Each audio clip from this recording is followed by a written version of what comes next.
गेल्या 5-7 वर्षापासून नगर परिषद भुसावळ मार्फत माननीय पंतप्रधान नरेंद्रजी मोदी आवास योजना ही सुरू आहे। आदरणीय देशाचे पंतप्रधान नरेंद्रजी मोदी यांचं स्वप्न आहे की ह्या देशातला प्रत्येक नागरिकांना स्वतःचा हक्काचा निवारा असायला पाहिजे, त्यांचं स्वतःचं घर असायला पाहिजे। याच उदात्त हेतूने आदरणीय नरेंद्रजी मोदी यांनी पंतप्रधान आवास योजना ही सुरू केलेली आहे। त्यासाठी 1.5 लाख रुपये केंद्र सरकार, महाराष्ट्र सरकार 1 लाख असं देत असते। आणि गेल्या 7-8 वर्ष 5-7 वर्षापासून या शहरामध्ये अनेकांना घर बांधण्यासाठी अशा प्रकारचं अनुदान दिलं गेलेलं आहे। तर नुकताच भुसावळ शहरात खडका रोड परिसरामध्ये एक कार्यक्रम झाला।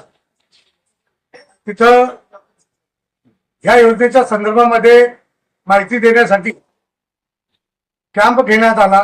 तिथे जीटी भारत या संस्थेच्या अंकिता लोखंडे, नगराध्यक्ष गायत्री भंगारे आणि त्यांच्या सोबतचे जे काही नगरसेवक असतील हे तिथं हजर होते। हजर असताना तिथं त्या बॅनरवरती आदरणीय देशाचे पंतप्रधान नरेंद्रजी मोदी किंवा या राज्याचे मुख्यमंत्री फडणवीस साहेब देवा भाऊंचा कुठल्याही प्रकारचा फोटो लावण्यात आला नाही किंवा त्याबद्दलची कोणतीही माहिती तिथं समोर बसलेल्या लाभार्थ्यांना देण्यात आली नाही। म्हणजे पैसा हा राज्य शासन केंद्र शासन देत असताना त्यांच्या नावाचा तिथं उल्लेख टाळावा, त्यांच्या फोटोचा उल्लेख टाळून फक्त स्वतःच्या नावाचा तिथं गवगवा करावा असा प्रकारचा तो कार्यक्रम झालेला आहे। हा निषेधार्थ आहे। आम्ही याचा निषेध करतो, कारण नरेंद्रजी मोदी साहेब यांनी ही स्कीम चालू केलेली आहे की अगदी शहरात घर बांधल्यानंतर आपल्याला त्या नावाचा उल्लेख करावा लागतो। असे असताना स्वतःच्या नावात स्वतःची टिमकी वाजवत असताना नरेंद्रजी मोदी साहेब आणि आपल्या राज्याचे मुख्यमंत्री देवेंद्रजी फडणवीस यांचा फोटो का लावला गेला नाही याच्या संदर्भात आम्ही निश्चितच तक्रार करणार आहे। आणि असा जो झोपडपट्टींचा सर्वे करण्यासाठी मुंबईहून आलेल्या अंकिता लोखंडे, ज्या जीटी भारत म्हणून त्यांची संस्था आहे, त्या संस्थेला हे काम दिले गेलेलं आहे, त्यांनी सुद्धा या गोष्टीला विरोध केलेला नाहीये। आम्ही त्यांची सुद्धा पीएमओ कार्यालयास आणि मुख्यमंत्री कार्यालयास त्यांची आम्ही तक्रार दाखल करणार आहोत। कारण अशा प्रकारे हा देशाचे पंतप्रधान आणि आपल्या राज्याचे मुख्यमंत्री देवेंद्रजी फडणवीस यांचा अपमान आहे। कारण एखाद्या संविधानिक पदावर बसलेला माणूस हा कुठल्या जाती धर्माचा किंवा कुठल्या पक्षाचा नसतो, तो त्या देशाचा किंवा त्या राज्याचा प्रमुख कुटुंब प्रमुख असतो।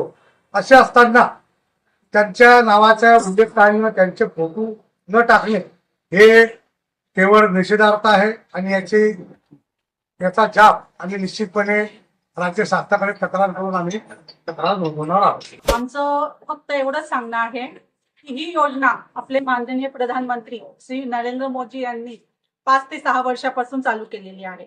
पण काही ठराविक लोक त्याचा म्हणजे अपप्रचार किंवा चुकीचा प्रचार करत आहे की ते आता स्वतः त्या योजनेचा लाभ आम्ही देत आहोत असा देखावा करत आहे। हालाकी ह्या योजनेचा बऱ्याच लोकांनी फायदाही घेतलेला आहे। बरेच लोकांनी त्यामार्फत घरकुल योजनेचा लाभ घेऊन आपले घर तयार केलेले आहेत आणि ते राहतही आहेत। पण सांगायचं तात्पर्य एवढंच आहे की ज्यांनी ही योजना अंमलात आणलेली आहे यांना सर्वांना विसर पडून त्यांनी फक्त आपल्या स्वतःच्या स्वार्थापोटी त्याचा अपप्रचार करत आहे। आमचं सांगायचा उद्देश एवढाच आहे की लोकांमध्ये ती जनजागृती व्हायला पाहिजे। तर केंद्र सरकारकडून आणि राज्य सरकारकडून त्यांना टोटली 2.5 लाख रुपये भेटत आहे। त्या योजनेचा लोकांनी पुरेपूर उपयोग करावा आणि त्या योजनेमागचे जे मागे पोस्टर लावले गेले तिथे आमचे माननीय प्रधानमंत्री नरेंद्र मोदी आणि आपले मुख्यमंत्री फडणवीस साहेबांचा फोटो लावला गेलेला पाहिजे। केंद्राचा निधी आणि राज्याचा निधी या दोघे निधी मिळून 2.5 लाख रुपये मिळत आहेत। आणि भुसावळमध्ये निश्चितच नगरपालिकेतर्फे आपण ते माध्यम म्हणून तो कॅम्प राबवतो आहे। नगरपालिका एक माध्यम आहे। इथे मिळणारा अनुदान जे आहे ते केंद्र शासन आणि राज्य शासन या दोघांचं आहे। विषय एकच होता की नागरिक आहेत ज्यांना असं भासवलं जात आहे की ही योजना जी आहे ही नगरपालिका राबवत आहे। ही योजना पूर्णपणे केंद्र आणि राज्य शासनाची आहे आणि ती योजना राबवण्यासाठी नरेंद्रजी मोदी आणि देवेंद्रजी फडणवीस हे त्याचे आपण म्हणतो जनक आहेत.